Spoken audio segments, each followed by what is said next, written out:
চট্টগ্রাম বিশ্ববিদ্যালয়ের এক শিক্ষার্থী প্রশ্ন করেছেন, মৃত্যুর পর পুনরুত্থান কি সকল মানুষের জন্য একই দিনে হবে?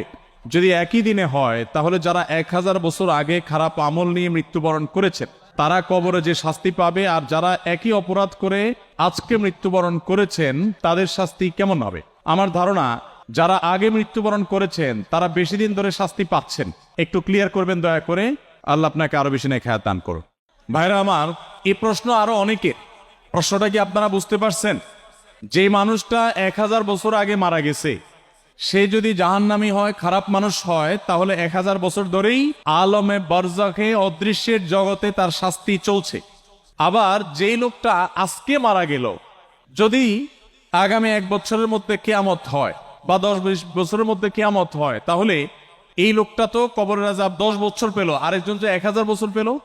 তাহলে এই অপরাধের শাস্তি দেওয়ার ক্ষেত্রে তারতম্য